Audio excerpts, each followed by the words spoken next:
Welcome to uncle Tom ടേസ്. ഇന്ന് പരിചയപ്പെടുത്തുന്നത് സീറോ മർമർ സഭയുടെ എറണാകുളം അങ്കമാലി അതിരൂപതയിലെ സെന്റ് റീസ്താസ് ചർച്ച്, ചമ്പന്നൂർ സൗത്ത്, അങ്കമാലി. അങ്കമാലി ടെൽക്കിനടുത്തായിട്ടാണ് ഈ ചർച്ച് വരുന്നത്. വളരെ ഭംഗിയായിട്ട് നിർമ്മിച്ചിട്ടുള്ള ചർച്ചാണ്. നല്ല ഒരു പ്രാവശ്യം പോയവർക്ക് വീണ്ടും വീണ്ടും പോകാൻ തോന്നുന്ന ഒരു ചർച്ചാണ്.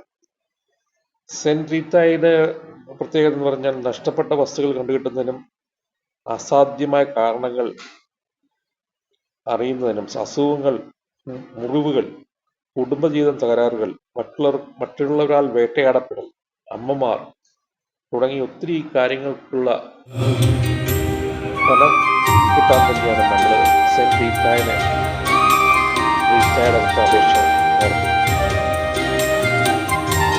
ഇത് വളരെ ഗ്ലിറ്ററിങ് അൽത്താരയാണ്. നല്ല ഭംഗിയായിട്ട് ഷൈൻ ചെയ്യുന്ന അൽത്താര വീണ്ടും വീണ്ടും കണ്ടിരിക്കാൻ ചർച്ചിനകത്ത് ഇരുന്ന് നല്ല ഫാനുള്ളതുകൊണ്ട് അവിടെ നല്ല ഒരു പാരിഷ് ഹാളുണ്ട്. ബ്യൂട്ടിഫുൾ ആയിട്ട് മെയിൻറ്റെയിൻ ചെയ്ത സെമിത്തേരി ഉണ്ട്. വീണ്ടും വീണ്ടും അവിടെ പോകാൻ വേണ്ടി നമുക്ക്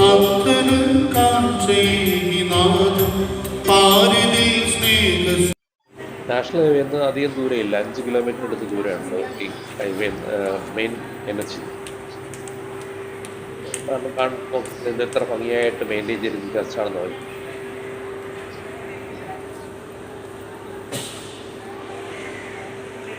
സെന്റ് റീത്താനെ പറ്റി പറയുകയാണെങ്കിൽ ഒത്തിരി കഥകളുണ്ട്.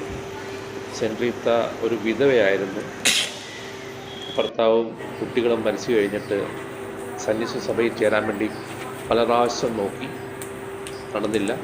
അവസാനം പോപ്പിനടുക്ക് വരെ പോയിട്ടാണ് കിട്ടിയെന്നാണ് പറയുന്നത് സന്യാസ സഭയിൽ.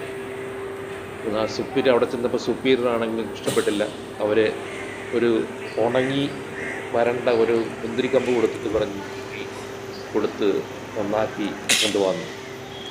അത് ക്ഷമയോടെ പരിപാലിച്ച് അതൊരു വലിയൊരു മുന്തിരിവള്ളിയായിട്ട് ഇപ്പോഴും നിൽക്കുന്നെന്നാണ് പറയുന്നത്. പബ്ലിക്ക് അവിടെ പോയിട്ട് ആ മുന്തിരിവള്ളിയുടെ ഇതളുകൾ എടുത്ത് രോഗശാന്തി കിട്ടുമെന്നൊക്കെ പറയുന്നുണ്ട്.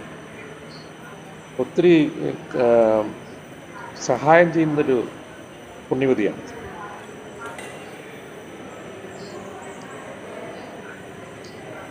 കഴിഞ്ഞ ദിവസം അവിടെ പോകാനുള്ളൊരു അവസരം കിട്ടി. അപ്പോഴത്തേക്കും ഇത് മറ്റുള്ളവരുമായിട്ട് പങ്കുവയ്ക്കണമെന്ന് തോന്നിയതുകൊണ്ട് പങ്കുവയ്ക്കുന്നു. തീർച്ചയായിട്ടും ഒരിക്കലും കണ്ടിരിക്കേണ്ട ഒരു പള്ളികളാണ്. വളരെ മനോഹരമായിട്ട് നിർമ്മിച്ചിട്ടുള്ളതും മെയിൻറ്റെയിൻ ചെയ്യുന്നതുമായ പള്ളിയാണ്. അതിന്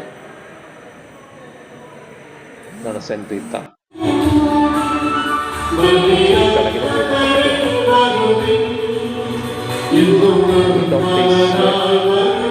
സബ്സ്ക്രൈബ് ചെയ്യാത്തൊരു സബ്സ്ക്രൈബ് ചെയ്യണം, ലൈക്ക് ചെയ്യണം, ഷെയർ ചെയ്യണം. എന്തെങ്കിലും കമൻസ് ഉണ്ടെങ്കിൽ പറയും. ബൈ.